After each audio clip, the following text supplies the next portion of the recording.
जय हिंद दोस्तों, स्वागत है चैनल पर सबकी बड़ी खबर के साथ एक बार फिर सामने मौजूद जहां पर चलेंगे। सबसे पहले और बड़ी अपडेट में आपको बताएंगे, अखिलेश यादव की टिप्पणी के बाद अब इंडिया गठबंधन की अन्य पार्टियों ने भी पूरे मामले को शांत कराने के लिए दखल दिया है। बताएंगे आपको आरजेडी की ओर से क्या कुछ कहा गया है दोस्तों। इसी के साथ में 5 राज्यों के चुनावों को लेकर बड़ी अपडेट सामने आ रही है। बताएंगे आपको मध्य प्रदेश के अंदर बीजेपी ने कई सारे उम्मीदवारों का ऐलान किया है। कई जगह आपस में फूट देखने को मिल रही है और भारतीय जनता पार्टी के खिलाफ 2018 जैसे बन गए हैं माहौल। बताएंगे आपको हिंदुवादी संगठन ने 80 सीटों पर उम्मीदवार उतारने का किया है ऐलान। बताएंगे इससे पूरी विधानसभा के समीकरण पलटने वाले हैं दोस्तों। इसी के साथ में अशोक गहलोत और सचिन पायलट को राजस्थान में कांग्रेस पार्टी ने किस किस सीटों पर उतारा है, इसकी जानकारी भी आप तक पहुंचाएंगे। वहीं पर नीतीश कुमार क्या बीजेपी के साथ में जाएंगे? एक बार फिर से मीडिया ने पूछा सवाल, तो भड़कते हुए नीतीश कुमार ने दिया ऐसा जवाब कि अब मीडिया वाला कोई ये सवाल नहीं पूछेगा और तेजस्वी यादव की जमकर तारीफ भी की गई है। बताएंगे इसके बारे में भी पूरी अपडेट दोस्तों, एक एक करके चलेंगे सभी बड़ी खबरों की तरफ। लेकिन उससे पहले अगर आप भी मानते हैं कि मध्य प्रदेश की जनता पूरी तरीके से परिवर्तन करने के लिए तैयार है और राजस्थान के अंदर इस बार राज नहीं बल्कि रिवाज बदलेगा, तो इस वीडियो को लाइक करके लाल बटन दबाकर चैनल को सब्सक्राइब करके बेल आइकन दबाकर कमेंट बॉक्स में जय हिंद जय भारत जरूर लिखेगा। चलते हैं सबसे पहले और बड़ी अपडेट की तरफ, जहां पर कांग्रेस पार्टी के नेता अजय राय के द्वारा की गई टिप्पणी पर अखिलेश यादव की ओर से तीखी आलोचना की गई और अब कांग्रेस पार्टी ने पहले मामले को संभालते हुए अखिलेश यादव को इंडिया गठबंधन का बड़ा नेता बताते हुए मामले को शांत करने की कोशिश की और आरजेडी के सांसद मनोज झा की ओर से इस पूरे मामले पर टिप्पणी करते हुए कहा गया कि चुनाव के दौरान ऐसा होता है, हर पार्टी की अपनी महत्वाकांक्षाएं होती है। मैं शीर्ष नेतृत्व से आग्रह करना चाहूंगा कि सबको बेहतर तरीके से सुलझाया जाए, क्योंकि लोग बहुत लालसा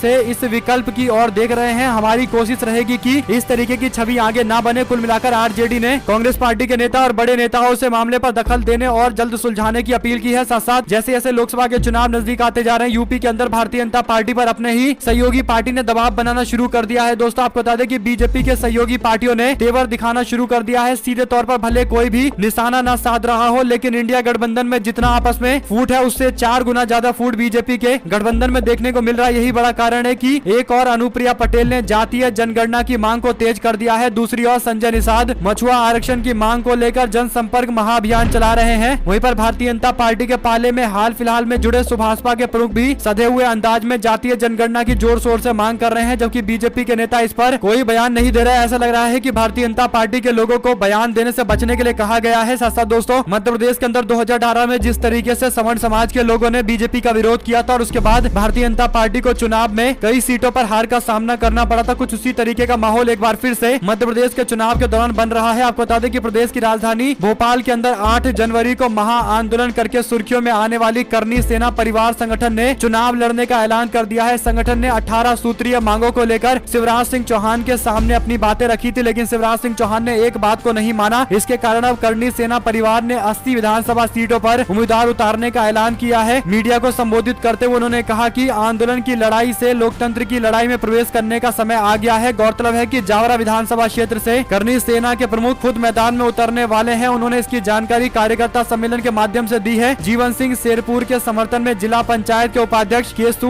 निनामा, 3 जिला के पंचायत सदस्य और जावरा नगर परिषद के पार्षद सहित आसपास के गाँव के सरपंच और जनप्रतिनिधियों ने मिलकर जीवन सिंह शेरपुर से चुनाव लड़ने की अपील की है। आपको बता दें कि इस सीट पर कांग्रेस पार्टी को भारी फायदा मिलेगा, इसमें कोई दो राय नहीं है और कम से कम 5 से 6 ऐसी सीटें हैं जहां पर करनी सेना के चुनाव लड़ने के कारण बीजेपी को नुकसान होगा और कांग्रेस पार्टी को फायदा मिलेगा। आपको बता दें कि मालवा, निमाड़ और ग्वालियर चंबल संभाग के अंदर वादा खिलाफी को लेकर 80 सीटों पर उम्मीदवार उतारे जा रहे हैं और कांग्रेस पार्टी को जरूरत भी थी इन सीटों पर किसी तीसरी पार्टी के आने का, जो बीजेपी के वोट काट सके, और इसके लिए करनी सेना आगे बढ़ रही है। आप लोग की जो भी राय हो लिखकर जरूर बताएगा। साथ साथ दोस्तों अशोक गहलोत और सचिन पायलट सबके नाम का ऐलान कांग्रेस पार्टी ने राजस्थान विधानसभा चुनाव को लेकर कर दिया है। राजस्थान विधानसभा चुनाव को लेकर कांग्रेस पार्टी ने पहली लिस्ट जारी कर दी है। अपनी पहली लिस्ट में 33 प्रत्याशियों के नाम का ऐलान कांग्रेस ने किया है, जिसमें सरदारपुरा जो परंपरागत सीट है मुख्यमंत्री अशोक गहलोत की, वहां से एक बार फिर से मैदान में उतरेंगे। सचिन पायलट जो टोक विधानसभा से हमेशा चुनाव लड़ते आए हैं, एक बार फिर से मैदान में उतरेंगे। नाथवाड़ा विधानसभा से सीपी जोशी कांग्रेस पार्टी के वरिष्ठ नेता को मैदान में उतारा गया है। कांग्रेस पार्टी की पहली सूची में किसी बड़े प्रत्याशी के नाम में कोई बदलाव नहीं किया गया। राजस्थान कांग्रेस के अध्यक्ष गोविंद सिंह डोटासरा अपनी ही सीट लक्ष्मणगढ़ से चुनावी मैदान में उतरेंगे और इसके बाद ओसिया से दिव्या मदेरना को मैदान में उतारा गया है। हिंडोली से अशोक चांद्रा मैदान में उतरे हैं। सवाई माधोपुर से दानिश अबरार को मैदान में उतारा गया है। जोधपुर से मनीषा पवार और शादुलपुर से कृष्ण पूनिया को मैदान में उतारा गया है। साथ साथ दोस्तों मध्य प्रदेश के अंदर चुनाव के लिए बीजेपी ने जारी कैंडिडेट की पहली लिस्ट में कैलाश विजयवर्गीय को मैदान में उतारा था और अब उनके बेटे को लेकर भी एक बड़ी जानकारी सामने आई है। भारतीय जनता पार्टी के 92 नामों में कहीं भी कैलाश विजयवर्गीय के बेटे आकाश विजयवर्गीय का नाम नहीं है। एक और चौंकाने वाली खबर यह है कि ज्योतिरादित्य सिंधिया की बुआ यशोधरा राजे सिंधिया ने अपना इस्तीफा दे दिया था शिवपुरी की सीट से, जिसके बाद उम्मीद की जा रही थी कि ज्योतिरादित्य सिंधिया खुद चुनावी मैदान में उतरेंगे, लेकिन अब ज्योतिरादित्य सिंधिया की जगह भारतीय जनता पार्टी ने यहां से देवेंद्र कुमार जैन को मैदान में उतारा है, जो कोलारस सीट से पूर्व में विधायक रह चुके हैं। यानी दोस्तों सीट बदलकर मैदान में उतारने पर कई सारे सवाल खड़े हुए हैं। आप लोग की जो भी राय हो लिखकर जरूर बताएगा। क्या ज्योतिरादित्य सिंधिया कांग्रेस पार्टी के दमदार कैंडिडेट के चुनाव लड़ने के कारण डर गए हैं? ये बड़ा सवाल है जिसका जवाब बीजेपी के लोगों को देना है। साथ साथ दोस्तों बड़वाहा सीट से कांग्रेस पार्टी छोड़कर बीजेपी में शामिल हुए सचिन बिरला को मैदान में उतारा गया है। साथ साथ भोपाल दक्षिण पश्चिम की विधानसभा सीट से पूर्व मंत्री उमा शंकर गुप्ता का टिकट काटा गया है, उनकी जगह भगवान दास सबनानी को मैदान में उतारा गया है। बालाघाट से मंत्री गौरी शंकर बिसेन का टिकट काटकर उनकी बेटी मौसम बिसेन को टिकट दिया गया है, जिसकी मांग लगातार की जा रही थी। 2 दिन पहले कांग्रेस पार्टी छोड़कर बीजेपी में आए सिद्धार्थ राज तिवारी को भी बीजेपी ने मैदान में उतारा है। त्योथर सीट पर इस पूरे मामले को लेकर बगावत देखने को मिल रही है, बताएंगे इसके बारे में पूरी अपडेट दोस्तों। वहीं पर बिहार के सीएम नीतीश कुमार से मीडिया वालों ने सफाई लेते हुए पूछा कि आपने बयान देते हुए कहा था कि बीजेपी के साथ आपकी दोस्ती बनी हुई है, तो इस पर नीतीश कुमार ने कहा कि आप लोग मीडिया में ना जाने कैसी कैसी बातें चलाते हैं, सब गलत गलत चलाते हैं। हम तो मोतिहारी में कह रहे थे कि यहाँ जो सेंट्रल यूनिवर्सिटी खुला है उससे राज्य सरकार ने कितना योगदान दिया है इसके बारे में जानकारी दे रहे थे लोगों को। इसे भूलना नहीं चाहिए। लेकिन इसके बाद आरजेडी के सुप्रीमो लालू यादव के बेटे और डिप्टी सीएम तेजस्वी यादव को लेकर उन्होंने बयान देते हुए उनके कंधे पर हाथ रखकर कहा कि यही बच्चा हम लोगों का सब कुछ है। यानी दोस्तों तेजस्वी यादव की तारीफ करते हुए एक भविष्य की राजनीति के संकेत नीतीश कुमार ने दिए हैं। साथ साथ मिजोरम के अंदर एमएनएफ पार्टी को 12 से 14 सीटें, जेडपीएम पार्टी को 12 से 14 सीटें और कांग्रेस पार्टी को 10 से 12 सीटें मिल सकती है। लोक पोल ओपिनियन पोल में दावा किया गया है कि कांग्रेस पार्टी और जेडपीएम पार्टी अगर साथ में आएंगे तो आसानी से सरकार बना लेंगे। 21,000 लोगों के सैंपल साइज के बाद ये सर्वे दिया गया है। साथ साथ दोस्तों भारतीय जनता पार्टी में शामिल हुए सिद्धार्थ तिवारी को बीजेपी ने मैदान में उतारा है, जो कांग्रेस पार्टी के बड़े नेता विंध्या क्षेत्र के श्रीनिवास तिवारी के पोते हैं। भारतीय जनता पार्टी के सिटिंग एमएलए और पार्टी के नेताओं ने इसे लेकर नाराजगी व्यक्त करते हुए पार्टी के खिलाफ एक लेटर अपने प्रदेश अध्यक्ष को लिखा है। आपको बता दें कि बीजेपी के वर्तमान विधायक हैं इस सीट पर रमाकांत तिवारी, जिनको एक बार फिर से टिकट मिलने को लेकर चर्चाएं चल रही थी। उम्मीद की जा रही थी कम से कम उनके समर्थकों को टिकट दिया जाएगा, लेकिन इस बार बाहर से आए नेता को टिकट दिया गया है। सिद्धार्थ तिवारी को मैदान में उतारकर बीजेपी ने यहाँ पर अपने लिए नुकसान और ज्यादा बढ़ा लिया है। साथ साथ राजस्थान के अंदर टिकट बंटवारे के बाद मचे बीजेपी के बवाल को लेकर कई सारी तस्वीरें सामने आ रही है। दोस्तों सोशल मीडिया पर एक वीडियो में देखा जा सकता है कि बीजेपी से टिकट नहीं मिलने पर भारतीय जनता पार्टी के नेताओं ने अपना इस्तीफा लहराया है और पार्टी दफ्तर के बाहर जाकर जोरदार प्रदर्शन भी किया है। साथ साथ दोस्तों कमलनाथ और अजय राय को राम गोपाल ने बताया छुट भैया नेता। मध्य प्रदेश में सीटों के बंटवारे को लेकर समाजवादी पार्टी और कांग्रेस पार्टी में कलह खुलकर सामने आ गई। उत्तर प्रदेश के पूर्व मुख्यमंत्री अखिलेश यादव ने जो टिप्पणी की थी, कांग्रेस पार्टी ने पूरे मामले पर अपनी टिप्पणी करते हुए मुद्दे को सॉल्व करने की कोशिश की है, लेकिन अब राम गोपाल यादव ने टिप्पणी करते हुए कहा कि मध्य प्रदेश में समाजवादी पार्टी और कांग्रेस पार्टी के मामले में बयान देते हुए कि कमलनाथ एक छुट भैया नेता है। यानी दोस्तों मध्य प्रदेश के पूर्व मुख्यमंत्री को छुट भैया नेता कहकर संबोधित कर रहे हैं। हालांकि इससे कुछ फर्क कांग्रेस पार्टी और समाजवादी पार्टी के गठबंधन में पड़ने वाला है नहीं। साथ साथ 15 साल पुराने मामले में चांचोड़ नगर पालिका परिषद के अध्यक्ष और बीजेपी के नेता प्रदीप नटानी पर हत्या का मामला दर्ज किया गया है। उन पर एक युवक की हत्या करके उसके एविडेंस को छुपाने का आरोप लगा है। पूरे मामले पर एफआईआर होने के बाद बीजेपी की जमकर किरकिरी हो रही है। साथ साथ दोस्तों कांग्रेस पार्टी के 83 प्रत्याशियों के खिलाफ चुनाव आयोग में शिकायत दर्ज कराई गई है। आपको बता दें कि प्रदेश बीजेपी ने आरोप लगाया है कि कांग्रेस के 83 प्रत्याशियों ने आपराधिक रिकॉर्ड की जानकारी चुनाव आयोग को नहीं दर्ज कराई है। उन्होंने मुख्य चुनाव पदाधिकारी को ज्ञापन सौंपकर इस पूरे मामले पर कार्रवाई की मांग की है। बीजेपी के विधि प्रकोष्ठ के प्रमुख जयप्रकाश चंद्रवंशी ने कहा कि आपराधिक रिकॉर्ड की जानकारी नहीं देना सुप्रीम कोर्ट की अवमानना जैसा है। ऐसे में इस पूरे मामले पर उचित कार्रवाई होनी चाहिए। साथ साथ दोस्तों भारतीय जनता पार्टी की लिस्ट में जो कुछ उम्मीदवार इस बार मैदान में बीजेपी ने उतारे हैं उसमें कई सारे चर्चा के विषय है, जिसमें निवाड़ी के अंदर अनिल जैन को मैदान में उतारा गया है। इसी के साथ में बीजेपी ने कोलारस से महेंद्र यादव को मैदान में उतारा है। ग्वालियर पूर्व से श्रीमती माया सिंह मैदान में उतरी हुई है। भारतीय जनता पार्टी की ओर से ये कुछ बड़े नाम है जिन पर अभी चर्चाएं चल रही है। साथ साथ दोस्तों बीजेपी के मंच से बीजेपी के नेत्री ने बयान देते हुए बलाई समाज के कार्यक्रम में कहा कि मेरे घर तो बनिया